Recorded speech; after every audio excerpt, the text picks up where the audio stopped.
Hi, everybody. My name is Mesa Salaita, and I am one of the co-founders and co-executive directors of Science ATL, which is the organization that puts together the Atlanta Science Festival. And we are really excited to be back in person for so much, but we're also super, super excited to be able to still have elements of this kind of pandemic presence because it means that we can reach a lot more people who are farther away, and also people who just didn't feel like leaving to go out tonight. So thank you so much for tuning in to this event. Neuroscience is looking for a few good brains. Maybe your brains are some of those brains. I'm really eager to hear all about what the team at GSU, and I think we've got some collaborators with Georgia Tech as well, have to say about the brain. And we're really grateful for their expertise. And I think one of the neatest things about the Science Festival is that it shows us all the awesome science that's happening in our own hometowns. And we don't get the chance to see that very often because it happens behind a laboratory door. And I think this is a really neat event because it's going to show us a little bit about what's happening in the neuroscience labs around us. So I don't want to take up too much time, so I'm going to turn it over to Maria, and she's going to lead the way. But I do want to say, if you are able, please come to the Exploration Expo. Their team is going to be there as well. So if you liked what you heard here, maybe you will hear some more at the Expo. That's on Saturday, March 26th from 10 to 4 at Piedmont Park. So I'll see you later.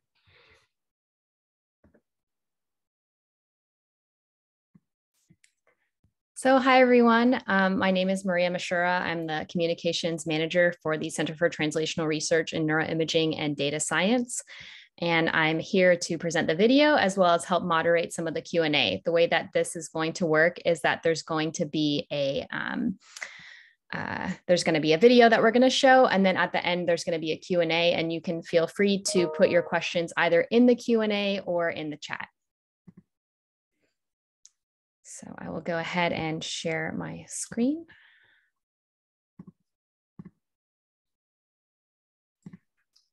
Maria, this is Kyle France.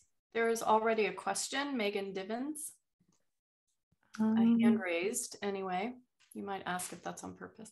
Okay. Is everything, can everyone hear? Is everyone okay? And if you have like a general kind of content related question, I will make sure that's answered at the end. Otherwise, if there's like a technical difficulty that I need to address, then I can go ahead and address that.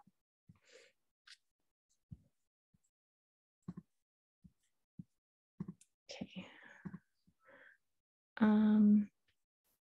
Okay. So it says that, so I think the Q&A is a little bit different. I'm not sure if others can see the Q&A because someone said that they can see the chat from others, but not the questions themselves. I think maybe only the panelists have access to the Q&A, but that question is being answered. So if you did not intend to raise your hand, then I'm just going to go ahead and lower all attendees' hands. Otherwise, I will just feel free to ask your question either in the chat or in the Q&A. Okay, I will get started with our video.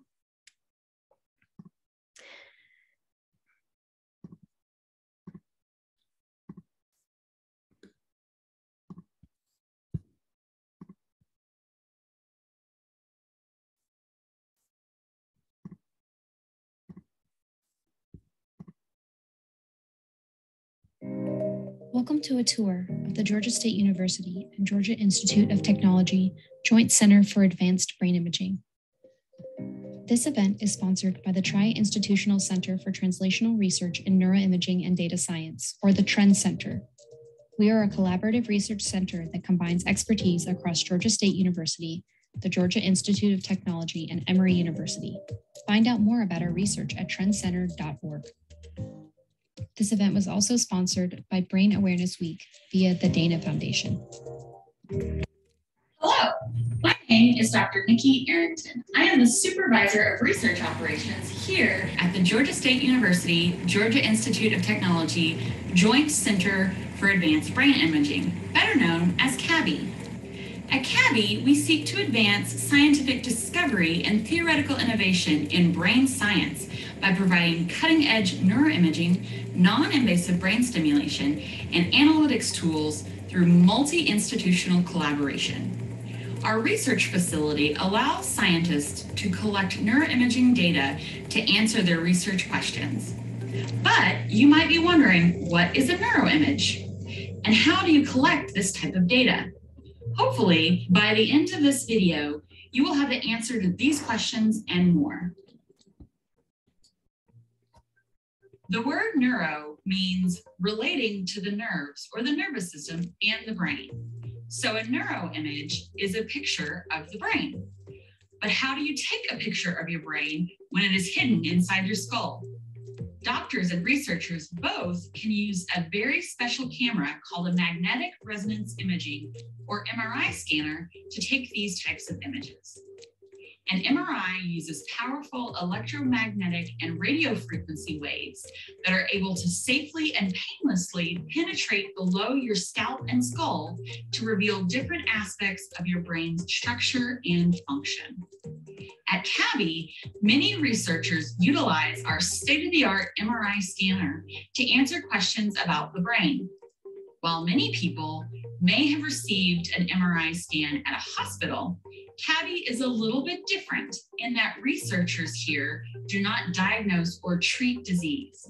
Instead, they use different types of neuroimages to better understand how the brain develops or is involved in different activities. These different types of images are called imaging modalities. Let's take a look at the different type of imaging modalities and how they're used by researchers here at CABI.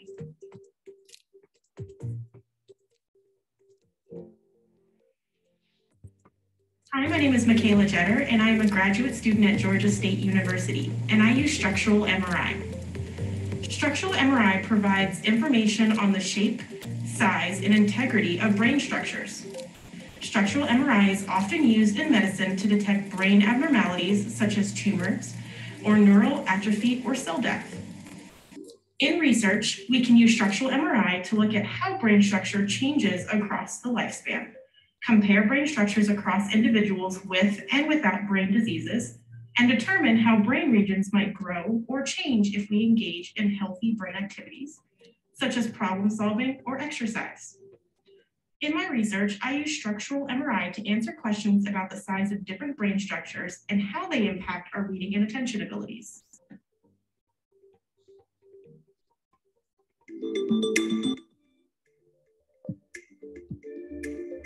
My name is Dr. Turner, and I use functional MRI. Functional MRI is different from structural MRI in that we use functional MRI to look at brain activity rather than the structure of the brain, even though we use the same MRI machine for both possibilities. So functional MRI relies on the magnetic properties of the iron in the blood to measure oxygen use across different regions of the brain.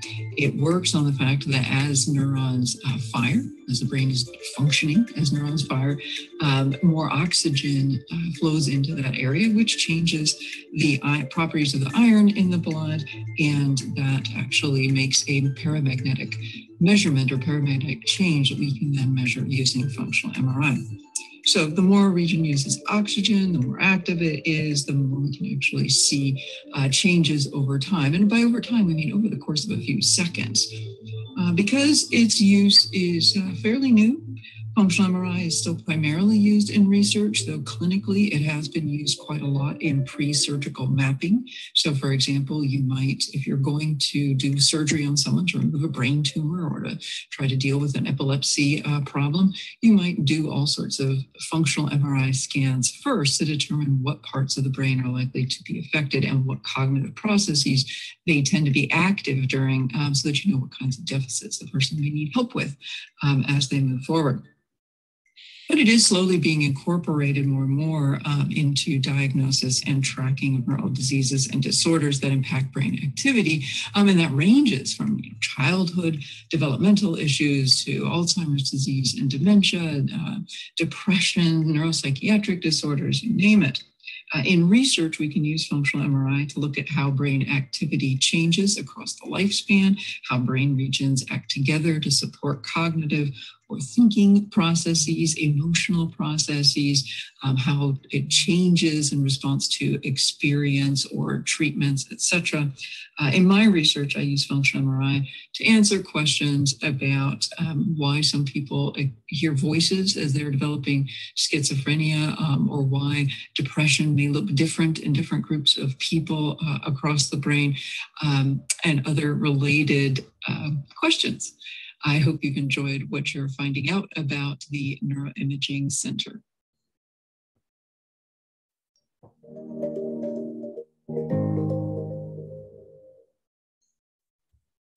Hi, I'm Eric Semmel. I'm a PhD candidate at Georgia State University, where I study clinical neuropsychology and cognitive neuroscience in Dr. Tricia King's lab.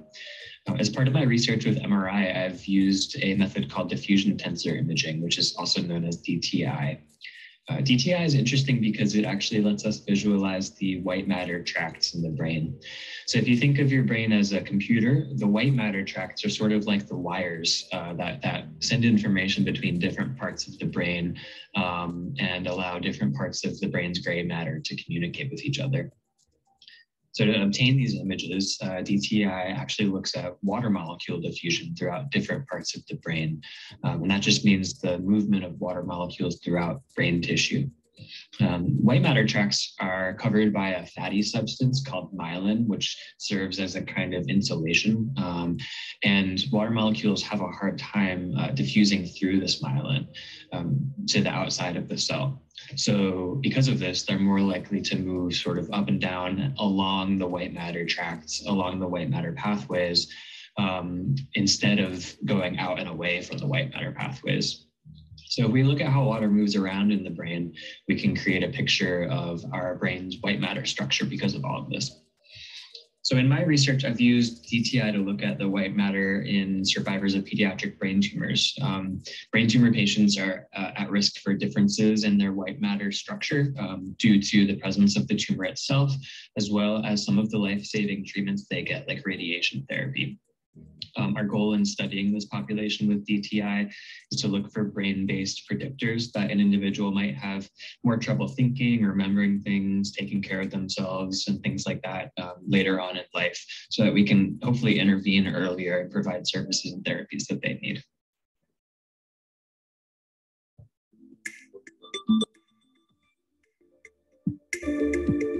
In addition to my role here at CABI, I am also a researcher at Georgia State University.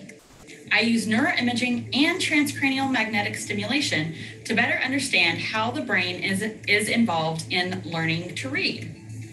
Transcranial magnetic stimulation, or TMS, is one step beyond neuroimaging methods such as MRI. Using what we have learned about the brain's structure and function from different types of imaging modalities, we can use a special electromagnet to influence the way the brain functions. TMS allows us to target a specific region of the brain and temporarily facilitate or suppress the brain's activity. TMS has been used to treat depression, obsessive compulsive disorder, PTSD, and addiction. In my research, I use TMS to impact learning and reading skills. Hello. My name is Muhammad Sendi. I am a PhD student at Georgia Tech and Emory University. Today, I'm going to talk about EEG, or electroencephalogram. As you know, when neurons fire together, they generate a brainwave. That brainwave can travel across the brain. And when you put the electrode on the scalp, you can measure that brain activity. That's called EEG. The EEG signal is different in sleep versus the wakefulness. Also, the EEG signal is different in the patient brain when we compare that to the healthy brain. Therefore, the EEG signal can be used as a brain signature when we want to study the patient brain in different neuropsychiatric or neurological disorders. The main advantage of the EEG or MRI is its huge temporal resolution. That means you can measure many brain activity in a fraction of a second. In my research, I use EEG signal. I record EEG before and after transcranial magnetic stimulation in patients with post-traumatic stress disorder or PTSD. I record pre-TMS and post-TMS signal and see how the TMS can change the EEG signal dynamics. We hope you enjoyed this video where we discuss the types of images and brain stimulation that we collect and administer at CABI, including structural MRI, functional MRI, DTI, TMS, and EEG. We would not be able to collect all of this data without participation in our research from people like you. Would you like to be a research participant so we can look at your neuroimages and use them as valuable data in our scientific studies? If so, be sure to check out the CABI website at cabi.gsu.edu/studyvolunteers to see if you qualify. Thank you for joining us, and be sure to stay tuned for our live question and answer session.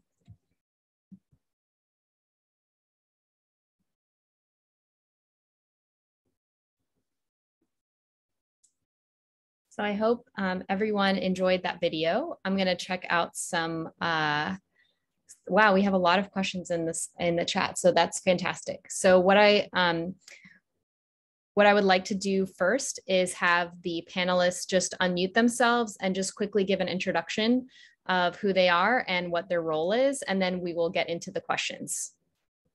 So I don't know how to go first. I'll just call the names as they appear in my screen. So Jess, you show up first. So why don't you go ahead, Dr. Turner. Great. Yes, you can call me Jessica. You've already seen me on the movie. So I'm a professor at Georgia State in psychology and neuroscience, working largely in schizophrenia and other related disorders. Sergey, you're next. Hi, my name is Sergey, please. I'm associate professor at computer science at Georgia State University and also a director of machine learning core at the Trend Center. Okay, great. Odera, you're next. Hi, my name is Adhd and I'm a GSU alumni. I used to work as a research assistant with Dr. Tone and Dr. Schlun in their social brain study. And Eloy, you're next. I'm a PhD student at Georgia Tech, and I work with Dr. Vince Calhoun mostly on fMRI and MRI, structural MRI. Great. And Jean, I think you are the, oh no, so we've got Mohammed Sendi and Jean. So Jean, you can go next. Okay, say hi, my name is Jean Liu. I am an associate professor in the computer science department, and also I'm a study group in the Trend Center. I'm studying using the multiple brain imaging modalities you just saw, as well as incorporating genetics, epigenetics, try to understanding their connections and how that influence humans' behavior and cognition. Thank you. And then Mo, you are last.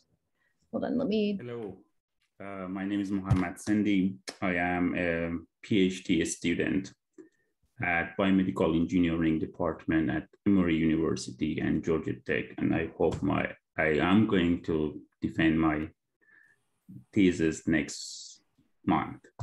And my work is about just finding the biomarkers associated to different neurological or neuropsychiatric disorder. Mainly I work on depression, schizophrenia, I also work on the Alzheimer's disease based on the EEG signal and resting state fMRI. And also I look at how different neuromodulation techniques like non-invasive and invasive technique changes the brain dynamic. Mainly I work on EEG to look at that dynamic change in the signal associated to neuromodulation. Great. So I will try to make it, I'm not sure if there's a way for me to make it spotlight whoever is talking. But I'm just going to make it myself for now. And then whenever I have someone answer the question, I'll spotlight you. So we have a lot of questions in the chat. there's a couple about plasticity, and then there's a couple about optogenetics. But okay, I think, Jess, I would like for you to take this one. I think that this is a really great question that's a little bit more general. So what are some of the statistical challenges for the neuroimaging researcher, and how do these techniques differ among imaging techniques? I hope that you're okay with me assigning in 30 seconds or less, right? Right, exactly. Well, you're absolutely right that there are statistical challenges in different kinds of neuroimaging techniques. Now, largely, what is in common across almost every statistical or every imaging modality is the fact that we take pictures that are very high resolution. So I was just explaining this earlier today to somebody else. You know how you take pictures with your camera and you have a certain number of pixels in your camera? We have the same thing with MRI, except our pixels are three-dimensional instead of two-dimensional. So we're taking little, pictures that has a certain spatial resolution inside the scanner. And so we tend to do our analyses. Ideally, you do your analyses one per voxel. Our three-dimensional pixels are called voxels, and we end up with lots and lots of them. So instead of saying, is there more gray matter in this person than in that person, or in this group of people versus that group of people, you could say, is there more gray matter globally? And then you've got one number per person, and your statistics is very simple. But if you ask, where in the brain is there more gray matter or less gray matter, or more white matter or less white matter, or more of this or more of that, then you're actually looking at all of these thousands of voxels, and you do have lots and lots of statistical issues to deal with there. And there's a whole seminar on how to correct for that. So there are different ways of trying to reduce the number of tests that you do, trying to find commonalities across the tests, leverage all sorts of big data statistical questions for addressing that. And yes, there are differences across different imaging modalities, because there is, in some cases, the signal is very strong and very robust. In other cases, the signal is more noisy and more sophisticated, and you have to get more data in order to actually see whether you have anything going on there. Hopefully that's a 30,000-foot view of the statistical issues that makes sense, and I'd be happy to go into it in more detail, as I'm sure many of us would. But I don't want to, make people's eyes glaze over. Thank you. I think that was a great 30,000-foot view. So there's another question that I think is a really great question for this particular webinar, which is, and I will allow any one of the panelists to answer this one. Is it possible to perform any type of MRI or other imaging techniques as a person is moving? Because many of us are told we have to stay really still on the scanner. If you've ever gotten an MRI, motion correction is a big problem in MRI. Does anyone want to answer that question about if there are imaging techniques we can perform while the person is moving? Okay, Sergey, I'm gonna put it over to you. Yeah, I can try. For example, in the video, you saw subject in a hat with electrodes on the head. And I assume it's not a mobile EEG, right? But we have those things called mobile EEG, electroencephalography, where you have electrodes that are measuring potential on the scalp. You can move around with them, like with that hat on, and there are even almost like gaming devices with dry electrodes or electrodes that you put in a wet saline water and put on your head. A company called Emotive makes them, and you can interact with your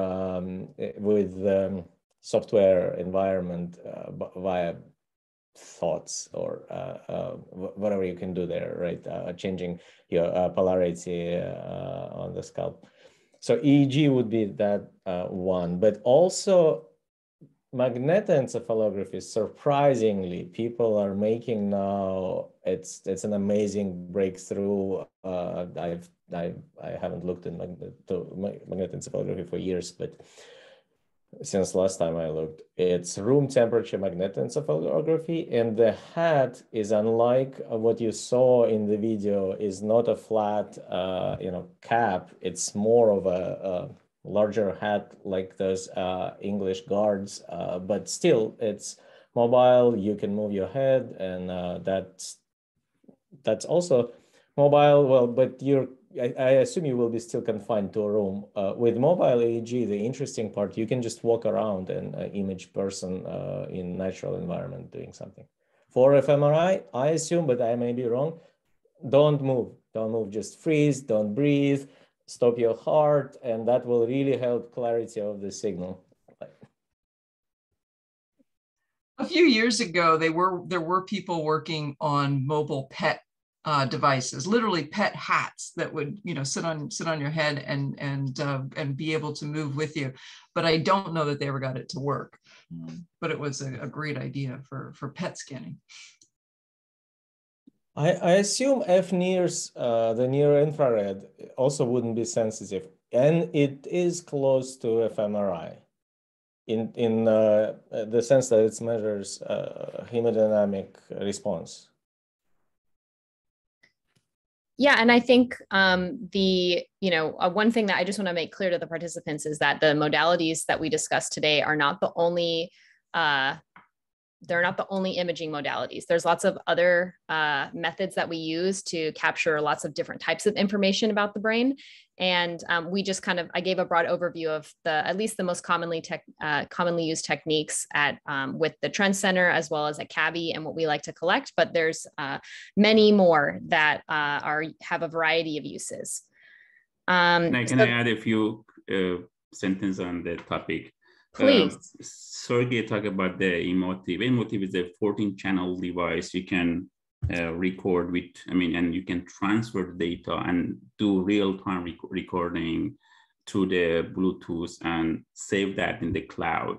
Mo, I just want to say, just explain real quick for those of us that are not super neuroimagers, what exactly is a channel? So when you say something is 14 channel, what would that mean? Sure, yeah, great.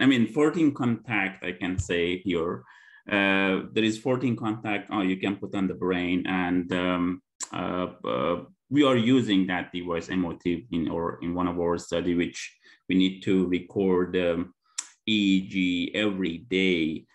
Since preparation, the EEG device can take time. That's a dry EEG. It's called dry EEG. The preparation takes a minute or two, and you can record the signal very fast. Prepare the device very fast. And that is a 14 contact. It has 14 contacts. And there is other companies, they are making more channel, like Neuroelectrics is other company. It's just make 20 channels. And also they have non-invasive stimulation. You can do a stimulation and you can do recording. Another modality, and Maria talked about, there is other modality as well. We have local field potential or intracranial EEG, and you put electrode in the subanatomical area of the brain and record the signal from the subanatomical area of the brain, deep region of the brain, not from the surface. And there is device like RC plus S is from Medtronic, and you can implant a device on the body and put the electrode in the deep area of the brain, like hippocampus, and record signal from there. And it has 16 channel, 16 contact, and you can have 4 signal at any time, and it's a real-time recording, and it's a wireless device, and also it's implantable device. You can charge the device wirelessly. Those are the modality you can record when the patient or the participant is moving. Yeah.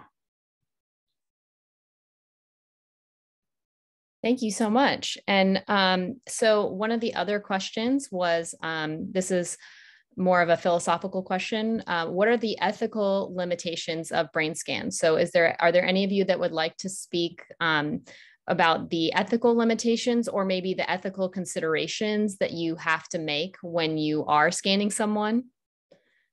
Just if any panelist wants to just raise their hand real quick, and I can call on you to answer.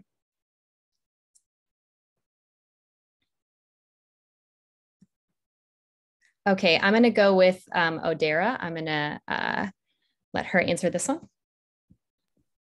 Hi, so during my research, during my time with Dr. Slun and Dr. Tone, we would basically use MRIs to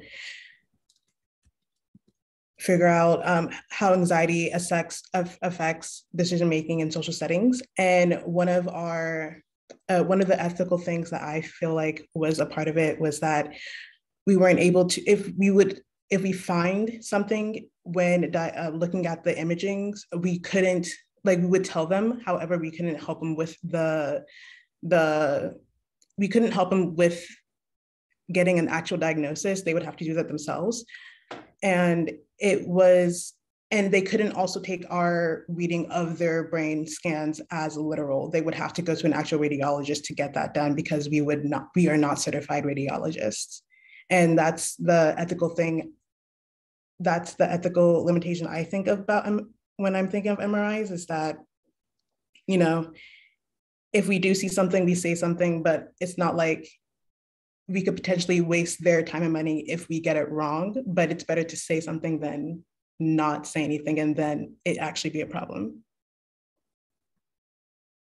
Yeah, I think that's a really important point. When you do get a brain scan, you have to, as people that are collecting data, we have to say, if we see something that seems strange or it seems, out of place in your brain, we'll let you know. But you can't take this type of scan that we would get as a medical diagnosis of anything whatsoever. So yeah, there can be some kind of ethical implications, especially if you're dealing with special populations like, older individuals with Alzheimer's disease. And Eric, when he discussed his research, pediatric brain tumors, like that can cause a lot of other abnormalities that you kind of have to tread lightly and be really clear up front about, what the implications are.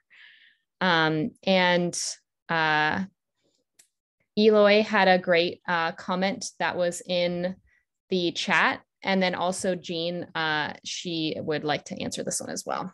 Thank you so much, Odera. So basically, I totally agree with you that when we use the MRI to do the research, sometimes we have this almost like accidental findings, even though our path may not be to looking at tumor or some abnormalities in the brain. And we see something, we report. That's very good. And the other thing I was thinking is about when we're doing research, we find out that's related to the brain plasticity. There's brain plasticity is so big that we are looking at some brain functions, brain regions related to particular function or related to diseases. Our findings are more like in the cohort or in group. Our results can apply to a certain group. But if you want to have some result refer to the individual, that is the challenge of current studies. It's very hard to pinpoint each individual saying, okay, that is something out of normal, may relate to a certain behavior or a certain disorder. That in that precisely level, we have not reached that point. So just being, when we're looking at the scientific result using MRIs, there are consideration of either a group individual and that need more information comes in to get that final more specific conclusion. Otherwise, it's a more generic or the group conclusions there. And that is also considered the individual differences and the brain plasticities has to be considered. Thank you so much, Jean. So there was one question that I was going to ask. I can ask if you think if we have time. Let me go to one more question, and then if we want to come back to this one, we can. So one of the questions, really quickly, let me just replace.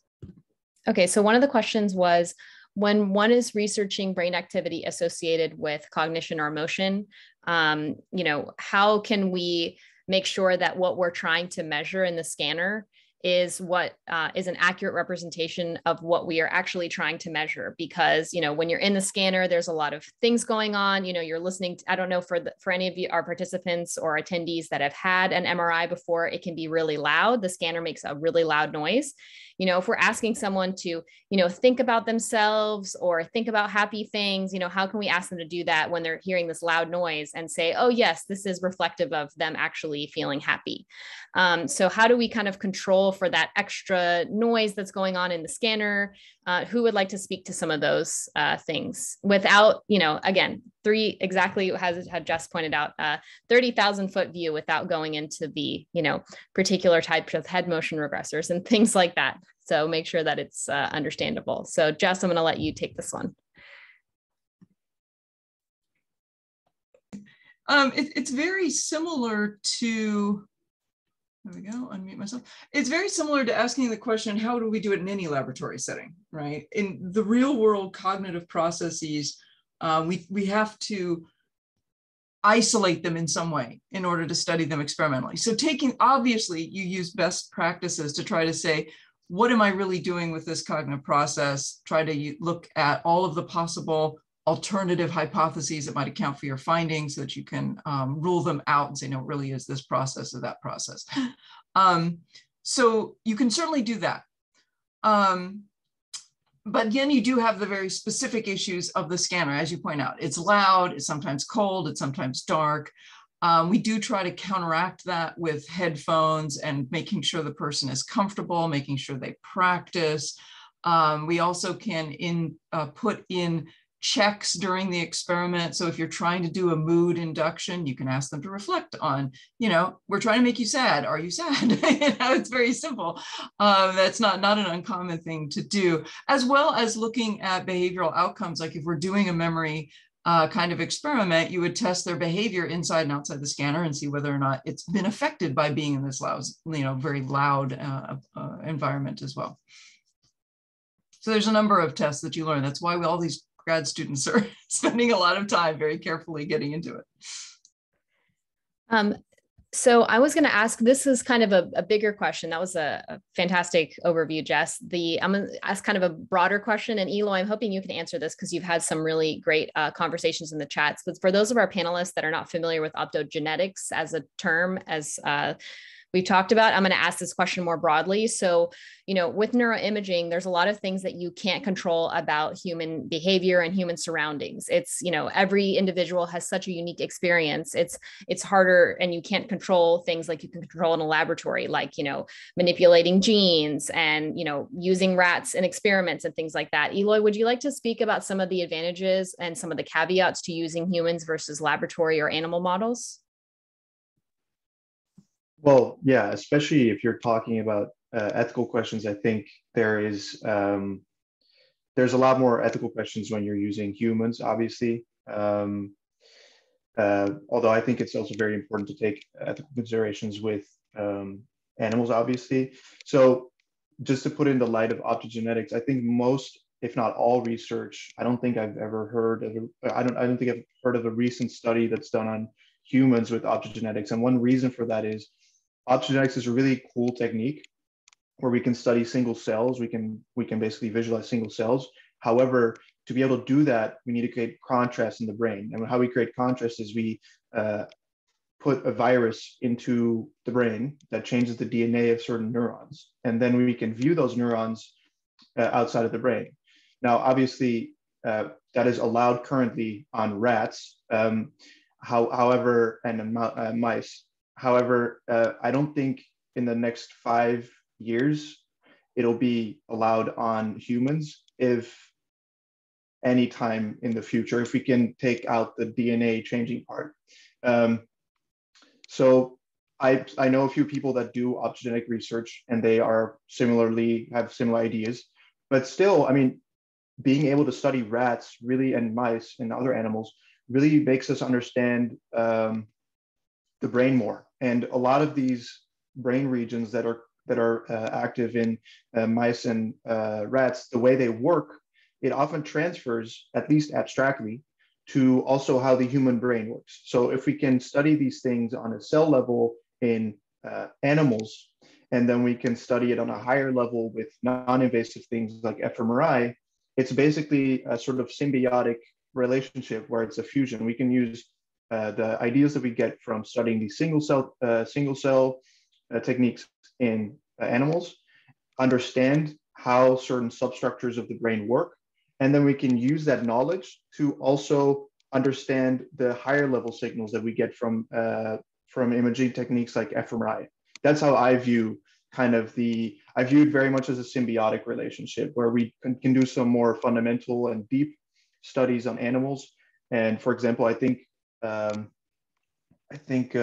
me just go back. Jeff also mentioned microscopes on rats. One thing is that you need to do surgery. And that's also harder, again, to get permission from the FDA for. Oftentimes when you study the brain with surgery, that's because someone needs surgery in the first place. So it's a harder process to go through.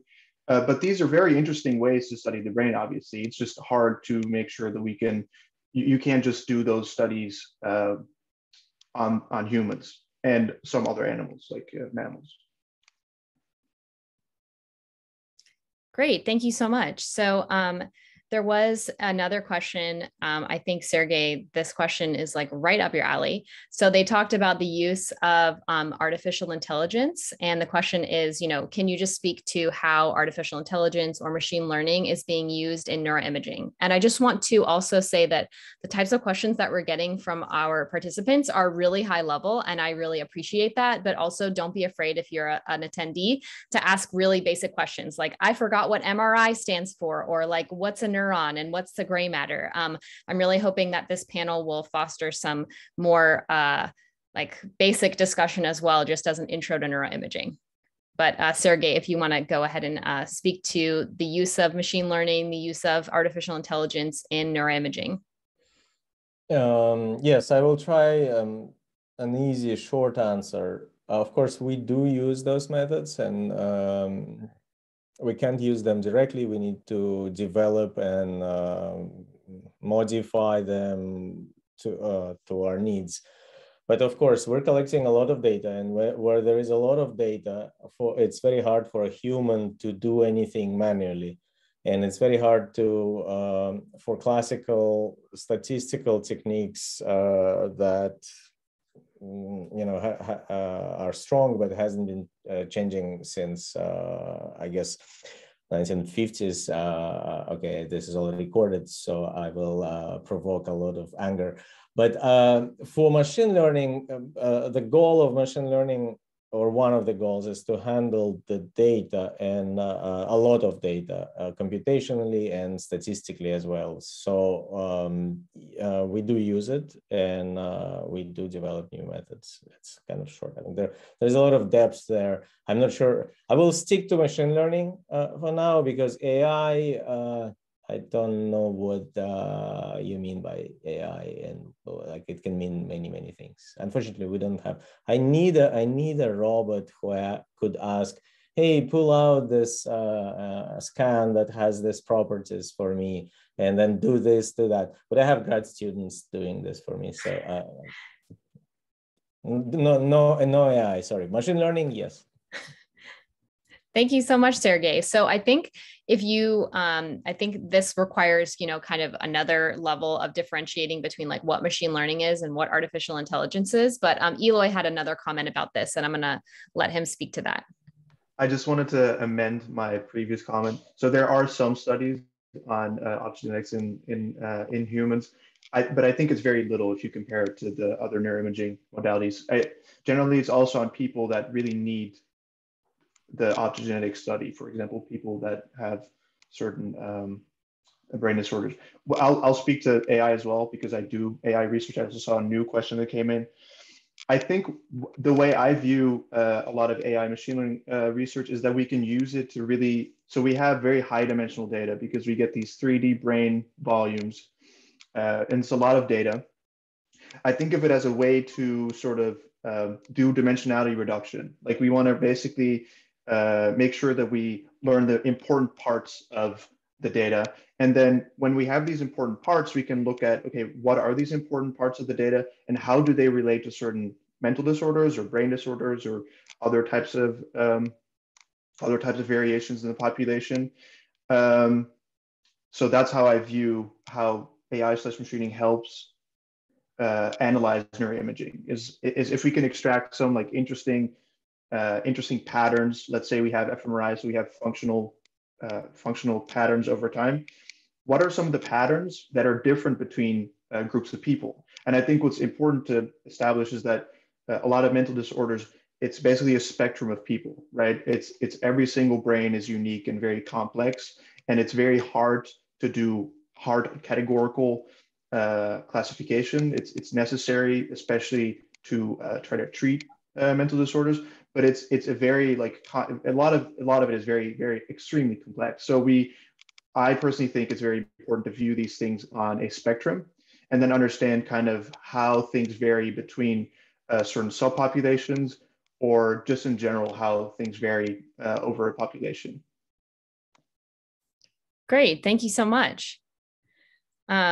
So there was another question that I want to answer if anybody would like to speak to this. So are there studies that any of you maybe do or are aware of that look at nerve conduction and injuries to other areas of the body? Like, are you aware of any neuroimaging methods that study these things or can speak to any problems with nerve conduction?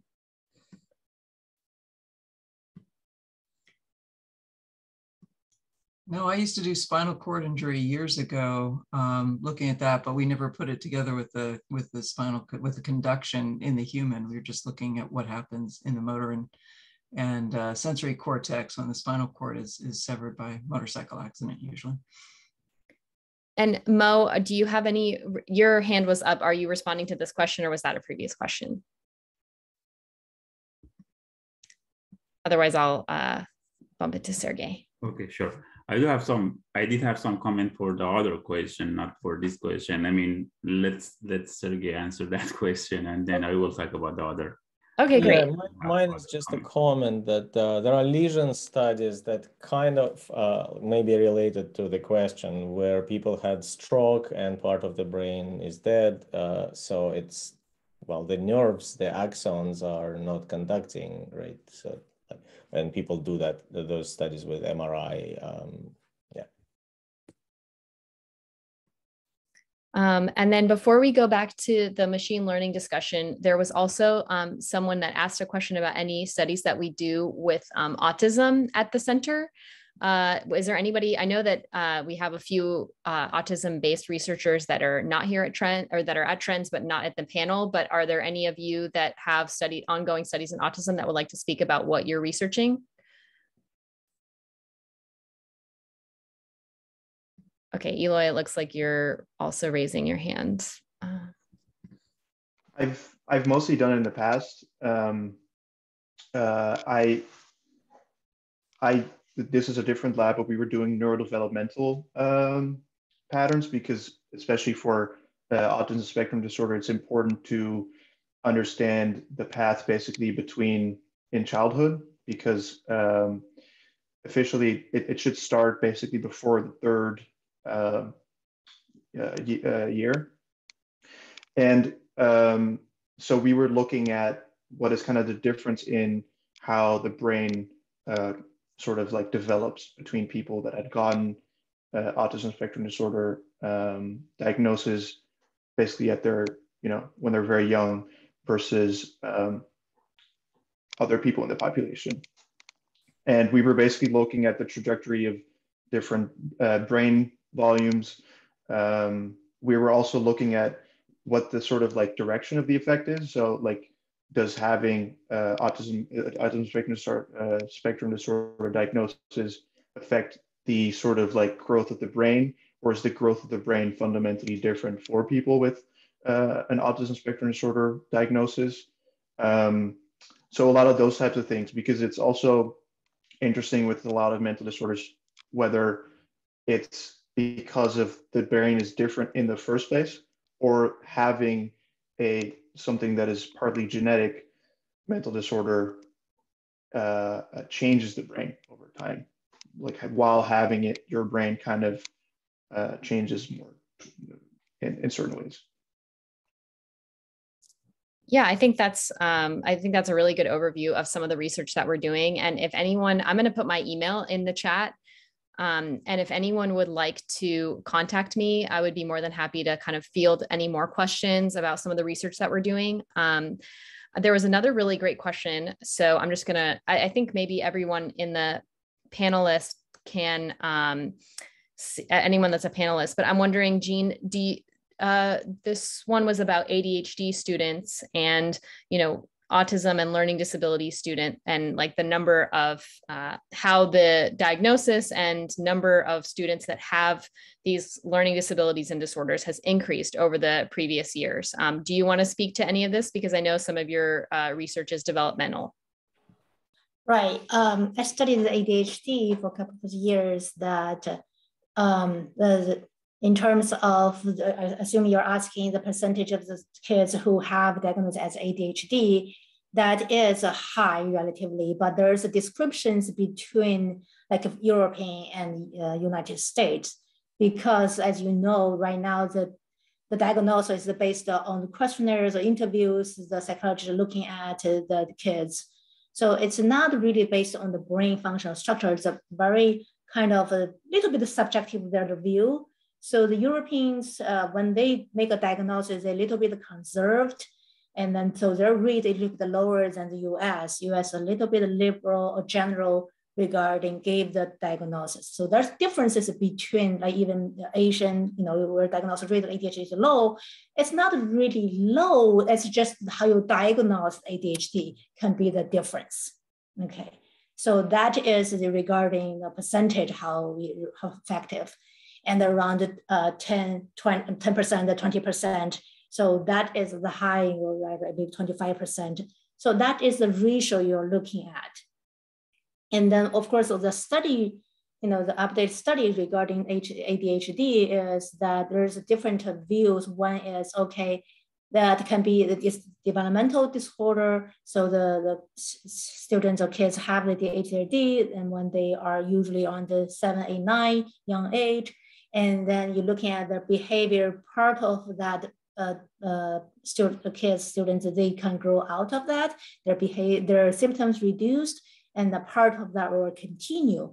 So the new knowledge is that we start to looking at ADHD in adults. So it's not only kids has ADHD, adults also can be diagnosed as ADHD. So then also, of course, there are brain neuroimaging based study to looking at brain structural and functional differences. But I will just stop there. Yeah, so I think, this isn't one thing I want to mention. So I think that's, I think one thing that everyone is alluding to is that there's a difference in the way that we diagnose individuals. And so that because we've increased how we're diagnosing, that's also going to increase the number of students that we see. Okay, now we have, increased our diagnostic criteria, or we've increased the, symptoms that we can see and treat. And one thing I wanted to say really quickly is that I've put, for those of you that might need to leave, we may run over just a few minutes. For those of you that need to leave, I put an event survey from the Atlanta Science Festival in the chat. So if you really enjoyed this event, we would love to know how much you enjoyed it or some things that we could do differently next time. So please fill out the survey. And if you would like to subscribe to our newsletter from the Trend Center and learn more about the types of research that we're doing, as well as learn about the outreach events that we're doing, such as this one, I would love to have everyone subscribe to our newsletter. And also, if you really enjoyed this event and you want to support the Trend Center, I've also pasted the donation link in the chat.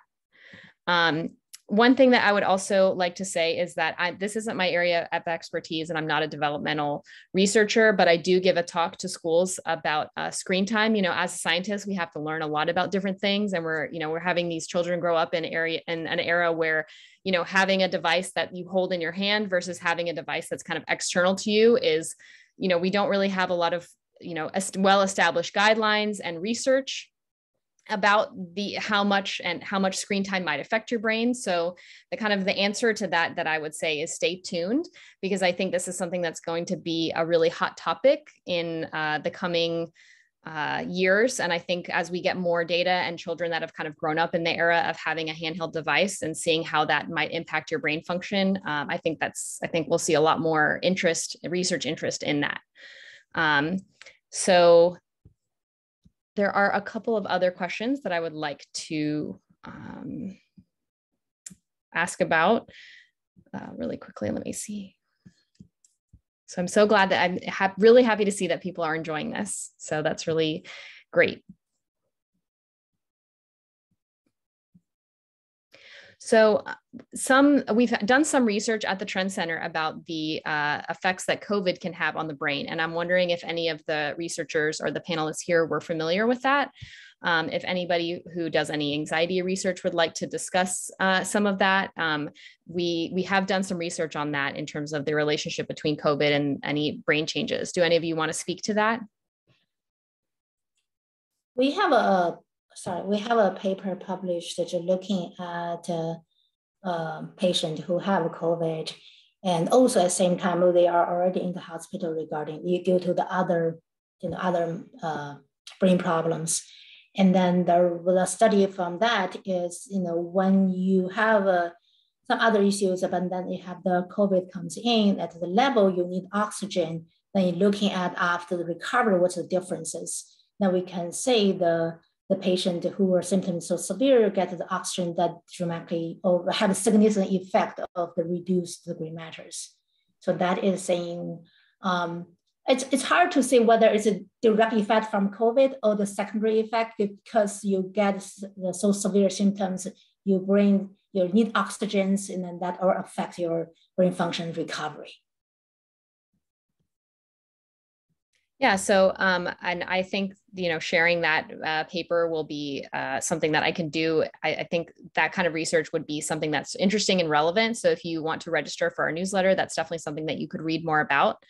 I also wanted to say, there was something that I wanted to say about I'm going to put my email in the chat. And if any of the attendees would like to follow up with me about any questions that you might have, or would like to ask us about any of the research that we're doing, please feel free to follow up on that. Actually, I didn't do it to everyone. So any other questions? It's pretty much 8 o'clock. So I want, respect the time of the panelists. So thank you so much for attending. If there's no more burning questions, then I guess we will end the event. Please feel free to fill out the questionnaire, and we really support the survey data.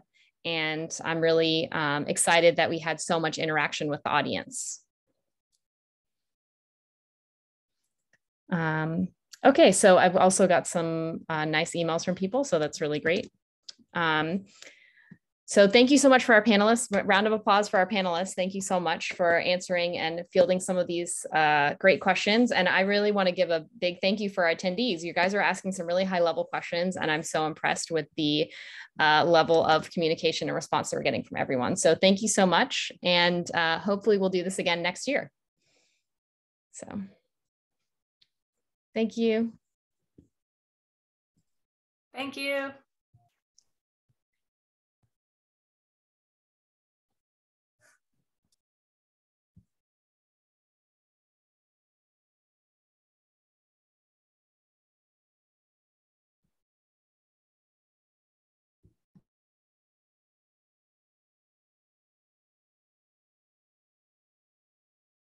Hey, are you there?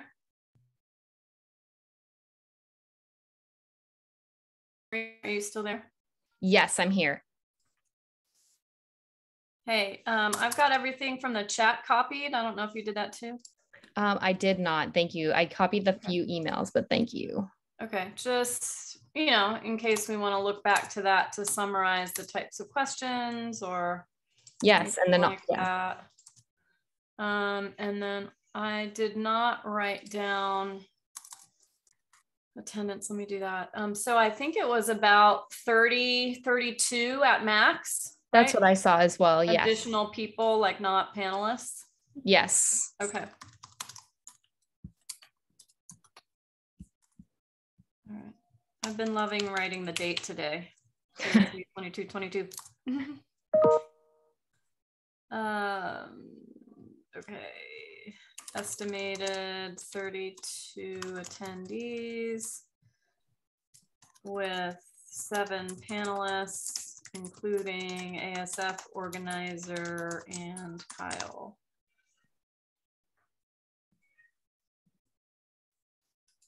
I mean, let's put you, Maria, ASF sure. organizer, Mesa.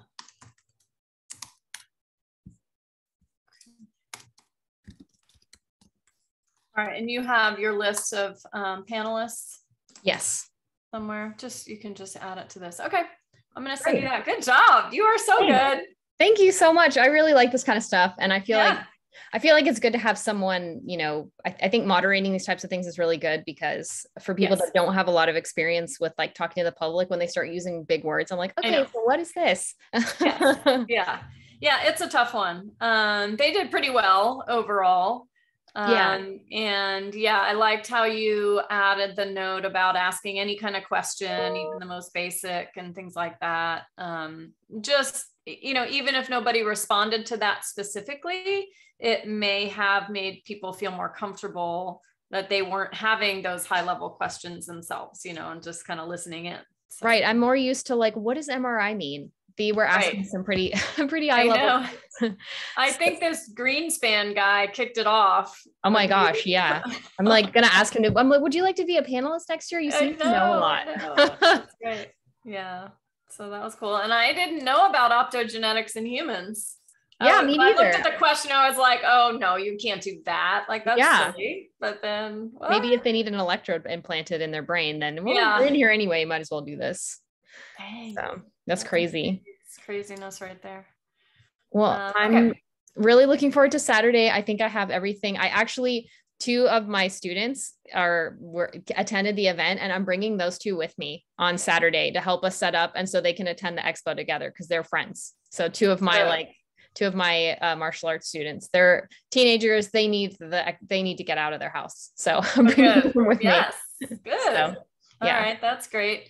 Yeah. I think we're good on my substation. So I hope that works out. And I also wanted to thank you for jumping on board with the application review. Yeah. I had a feeling that you were going to need people, and I was like, I'm already knee deep in DMAP anyway. I might as well. You might as well, but note that I purposely did not reach out to you myself, because I was like, she's doing enough. We need these other people to help. So, well, I know. And, you know, I think what my goal is to try and like do a lot this year, and then next year, like delegate to people and be like, hey, I did this and it's not that hard. You can do this now. Right. Now that I know what's involved. So yeah, it's a great strategy. Okay. Well, it was great to see you, Kyle. Enjoy your night. You too. All right. Take care. Bye. Bye.